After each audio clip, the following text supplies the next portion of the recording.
I fucked a sex offender, so when I was 19, I was a legal assistant at a local law firm. The attorney I worked for was well known in the hood because he had beat a few murder cases. I knew all the cases of the clients we had, and I had access to their criminal records. I got a call from a client who my attorney had handled many cases for. He immediately recognized that I must be a new legal assistant because I didn't sound like the old one. When I explained to him I was new, he told me he and the attorney went way back, but he had a new drug distribution charge he needed representation for. He gave me his information. I looked him up in the system, and saw that he had a rape charge from when he was 21, he was 40 at the time of that call. I got a little freaked out because although I had met murderers, I hadn't, knowingly, met a rapist aside from one who abused me as a minor. I ignored the rape charge and continued on with his present request. The day he was supposed to come in for depositions, I had a photo shoot for a magazine for my university, so I was dressed up really nice and looked much older than what I actually was. When I saw him, I was immediately attracted and I could tell the feelings were mutual. We flirted a little and made small talk until it was time for the depositions. While he was deposed by the attorney in a separate room, I took a deep dive into his rape case and learned that when he was 21, he had sexual relations with a 16-year-old who told him she was 18. It happened in his car, and when the police caught them, the girl told the police he wanted to pay her for sex. During the cross-examination, she confessed that she told him she was 18. The state offered him a plea deal of 25 years probation and registering as a sex offender with no prison time. He took the plea deal. When he came out of depot, he asked me for my number. Knowing my attorney knew my age and was nearby probably listening, I said no thank you. I shouldn't. This is my workplace. He then asked me for a retention contract to fill out and whispered to me to text him on the number he wrote on the form. I took a picture of the form and texted him that night. We talked on the phone for a couple days and I told him I was 27. We were both consenting adults, but I was afraid he would reject me if I told him my real age. I got a hotel room and told him to meet me there because I wanted him. Best sex of my life. Literally. It has been 4 years, I recently got married, and I still think about sex with a sex offender. We saw each other a couple more times but I eventually had to ghost him after I got a new job because feelings were growing and I couldn't keep up with the lies I told him. Plus, I would have felt weird if we had taken things any further because one quick Google search will tell you he is a registered sex offender from his job. Hi. I'm a 22 years old FTM who at the time of this story was just out of a relationship. I started seeing this guy, 24 male, who we will call Frank for the story. We went to a bar and we clicked very well. He would then hang out at my place almost 3 times a week where things were amazing. About a month into our friendship/relationship we were thinking about getting serious. Frank constantly love-bombed me, messaged me every day about how much he loved me, and etc. He even came over one day with a gift for me that was in a unique designed glittery gift bag that had crystals, a hoodie, little necklaces, charms, and baked goods from a store in the mall. We officially started dating and it was great for a week. Frank sent me a long text message saying "Oh I love you so much" and how he would love me forever. Going to bed I thought nothing of it, just happy someone loved me and expressed it. The next morning I wake up to another paragraph text, thinking it was another love message. I was wrong. He started off the text with "I don't love you" and wrote about how he was sleeping with his ex and me at the same time and that he didn't love her and lied about loving me. I was devastated. Normally I wouldn't have cared that much but after being love-bombed for a month by Frank it stung. Immediately after reading this text I got suspicious. Some backstory: for the duration of talking to him, he talked horrible about his ex whom Frank still lived with, saying that she was abusive, trashy, etc. So hearing him say he was sleeping with her stung a lot but also set off some red flags. I go to work that day upset but I was getting over it quickly. Until Frank's ex messaged me on Instagram, whom we will call Stacy. Stacy told me how he was love-bombing her and begging for her back and that she wanted to make sure me and him weren't a thing. Out of respect I told Stacy what he had said to me, considering she was brought up in the text anyways, and I sent her screenshots of every single time he trash-talked her. And I'm talking at least 50 screenshots of paragraphs of him trash-talking her. He was trying to get sympathy for me for him to come over and stay the night. Stacy apologized for his actions and decided to not date him. Eventually me and her grew to become good friends and I realized Frank had lied about everything. Stacy was the sweetest, most timid person I've ever met. Now remember the gift he had given me? I ended up rearranging my room and finding the bag with everything Frank gave me. Looking at the item something seemed off so I texted Stacy. I asked her if she happened to be missing anything. Any crystals or hoodies? She had a hippie aesthetic so her owning crystals was a given, Stacy texts me back that she was in fact missing 3 crystals and she described the ones that Frank had gifted me exactly. The hoodie? Also hers. The charms? Hers. The only thing he didn't steal from her to gift me were the baked goods. From his job. Stacy and Frank both worked at the mall in our city. And I decided to stop by and return everything he had stolen and given to me. He was off that day but I was told when she got home and he saw the gaudy bag he put everything in, he knew we met up and knew what he did. He apparently started crying and begging for her to forgive him on his knees, which I found hilarious. Fast forward a week later, Stacy tells me he went back to doing the same thing with other girls. Apparently he had done this 5 other times to different girls. Getting into full committed relationships and cheating. Angry, I remembered something Frank had told me about how he would steal baked goods to bring home and that if his boss found out he'd be pissed. So I naturally called the store he worked at, told him everything he was doing at work, along with his cheating and two-timing, and all other secrets he told me about what her do at work that could get him fired. Since then I never see him at the bakery, and when I ask about him they pretend he never existed. Even my new best friend Stacy said he moved out since he couldn't afford rent. So where he is now is a mystery. My boyfriend traumatized his ex, is now stalking her, and I just now am figuring it all out. I, 26F, posted on a relationship a while back, but it was taken down quickly due to being vague, I guess. The background is important though, so here is goes. All names changed. My boyfriend, Levi, 27M, and I have been dating around 4 years now. To make a very long story short, Levi's college girlfriend was named Lana, 25F. Between him and a group of friends of his that liked to make fun of Lana, I gathered that Lana had a mental breakdown and gained a lot of weight rapidly, the combination of that and other things leading to their breakup after 9 months. Levi's friend Nate, 27M, is still friends with Lana and recently shared with Levi that Lana had a major glow-up and is doing really well now. Since then, Levi has been stalking Lana's social medias on a fake account. This includes LinkedIn and Instagram. I got very weirded out by the whole thing, and confronted Levi. He told me that he was just really proud of her, and seeing someone turn their life around so much was inspiring. I don't believe that, but whatever. If I pushed more, he'd get angry and leave me alone to play video games. I thought on it, and really wanted to figure out more about what happened between him and Lana. It just didn't make sense, and I had a feeling there was something bigger at play. I decided to contact Nate and ask him more about what was going on. I called him one day when I knew Levi would be out for a while. Nate was surprised to hear from me, but I explained the situation and he kind of just was quiet for a bit. After a bit, he told me that Lana is one of the best people he knows, and they're good friends who talk often. But she has barred him from ever discussing Levi with her, so he truly didn't know much. He said he knew that she would have panic attacks for the first few years if she heard his name or thought she saw him in public. Again, she wouldn't tell him why though. He said she essentially told him to continue him and Levi's friendship but to never bring him up with her. The only reasoning she would give at the time was because she didn't want Levi to place blame on her if he lost friends. So for around 2 years, Nate has not talked about Levi with Lana. He said he deeply regretted bringing Lana up to Levi.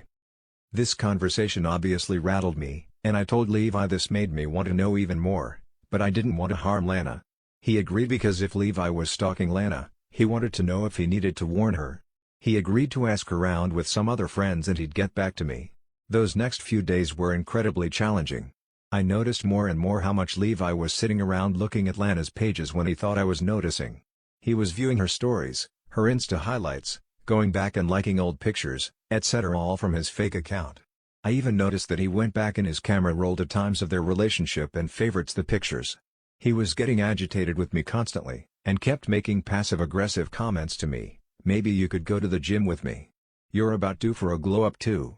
I think you'd look really cute with blonde hair. All things that coincidentally could have made me look more like Lana.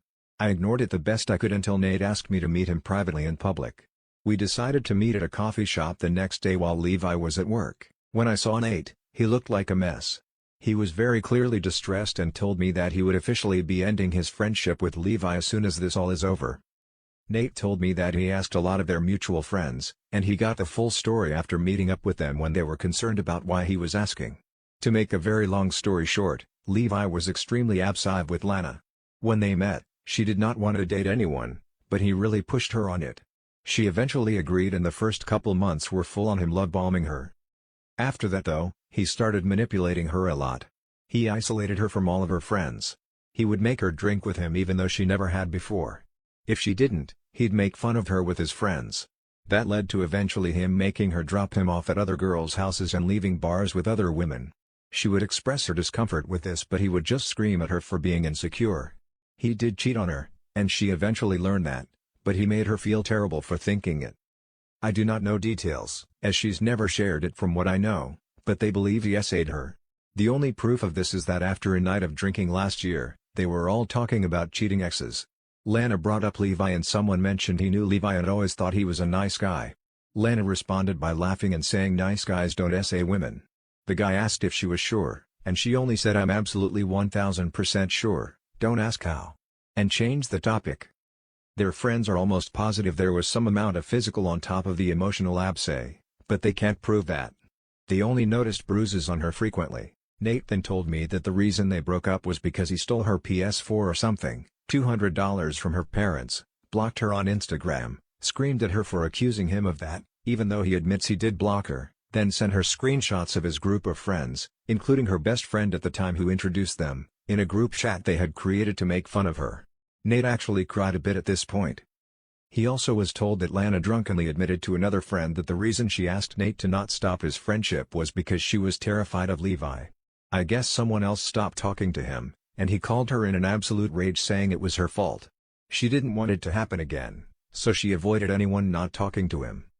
Nate and I discussed how we don't know this man at all. I thought I knew him better than the back of my hand, but he is truly just a wolf in sheepskin. I'm terrified about what could happen to me. And why has it taken me 4 years to learn any of this? Was the whole relationship a lie? Do I leave? We have a puppy and an apartment together. I don't know what to do because I feel so lost and clueless on who even I am dating. I can't talk to anyone about it in fear of Levi figuring out what I know. Nate is scared for my safety and offered to let me stay with him. I don't want to clue Levi in on this and have him blame Lana again though. Nate and I also talked about informing Lana about next steps. We ran out of time this trip, but we plan on meeting up again when Levi is out of town in a few days for work. Hopefully nothing escalates until then, and Lana stays safe and unaware of this monster trying to get back into her life. I'm scared and I feel like an idiot. My sister's husband tried to get with me. Repost hi, this is my first post, sorry it's a long read. This is something that's been ongoing for over 4 years and I am at my wit's end with the entire situation. My sister and her now husband are 7 years older than me. They started dating when I was about 14, making both of them 21. I am very shy and reserved, so I usually don't take to new people well, so it was surprising when I first met sister's now husband and we hit it off great. Over the years he became like a brother to me and the three of us would often go out to dinner, movies, trips out of town. We spent a lot of time together. Even when they had a short breakup he would make an effort to come see me to get dinner or whatever. During this time I got my first boyfriend who was always very put off by my sister's now husband. Let's call him A for the sake of this story. I questioned why and my boyfriend told me he got a feeling that A was into me. I thought he was crazy because this man is like another brother to me. I brushed it off and things continued as normal. A couple years later my sister and A got engaged and I was so happy to officially have him as part of the family. I was so excited for them. At this point I was about 19 and was pretty new to the whole dating thing and got around quite a bit. I went through boyfriends pretty fast and was defeated seeking male validation after things went horribly sideways with my first boyfriend. I eventually met someone I really liked and literally thought he was the man of my dreams. Well, that all went to shit with what happened next. I went to my sister and A's house to hang out with them one night. This was in 2019 when I was 20 years old. As soon as I got there they had already been drinking and offered me some, so I joined in.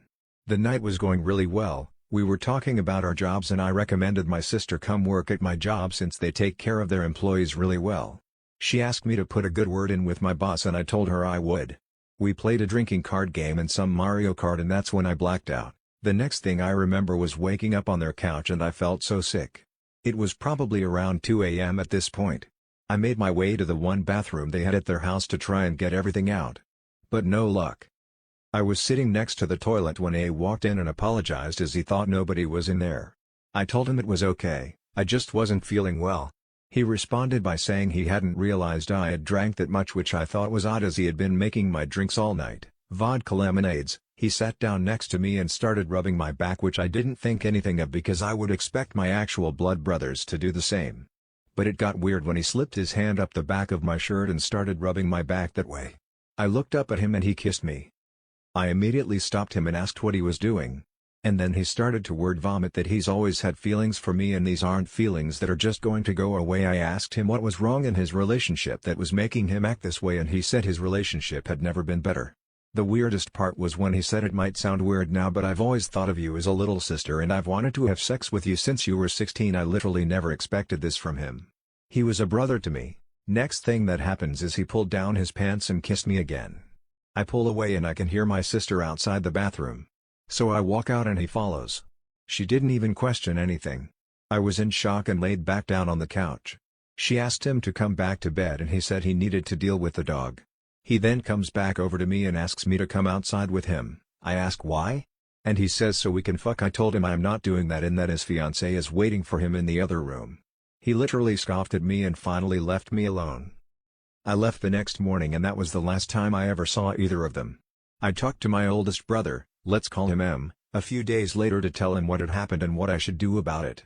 We came up with a plan to get together with our sister and tell her 2 days later. But the next day while I'm at work he calls me and says our sister is on her way to his house ATM and he's going to tell her. I obviously couldn't up and leave my job to join and so he did it without me, which now looking back was a huge mistake. After he told her, she asked him to tell me to not reach out to her and that she'll talk to me whenever she's ready. I respect that because I understand this is a shocking thing to try and process. She stayed with my brother for about 2 weeks and then went back home to A. I later found out that A blamed it all on me. That I made a move on him and that he froze up when it happened, which is so far from the truth.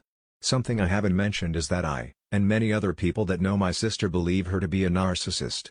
She literally thinks she is a goddess and that she can never do anything wrong. She cut our mom out of her life for reasons unknown to any of us. After this all happens, my sister has continuously told people that I am the reason this happened. Told our dad I'm a whore. And tried to justify why I did this with the fact that I used to date around a lot. My sister and A did end up getting married and still to this day believes that I instigated this entire thing. She makes up lies about me saying that I told her I could take him from her if I wanted to, and that I would body shame her all the time when I have never said anything of the sort. 4 years later and she refuses to come to family holidays and I feel it's tearing our family apart. She complains that I never apologized to her, but when I've tried to reach out she says she's not ready yet. I know her and I will likely never be sisters again, but I would like to be civil for the sake of our family. Any advice on what to do? My sister used to casually steal from my room. Many years ago when I was 17 years old, I graduated from high school and moved into my mom's house where my other siblings lived, including my 15-year-old sister, Nicole. I was what you might call a loser. I worked at a buffet and I had a pay-as-you-go phone so I could call my mom to pick me up at the end of my shift. Nicole, on the other hand, had her own cell phone that she paid for. She had worked from a young age and she spent a lot of money. She was a cool kid and would go out late at night with friends. My sister, at one point, was grounded from her phone by my mom and stepdad. She went into my room and stole my pay-as-you-go phone and drained it out over the course of the few days she was actually grounded. I didn't even notice until it didn't function one day after work. She had used hundreds of minutes.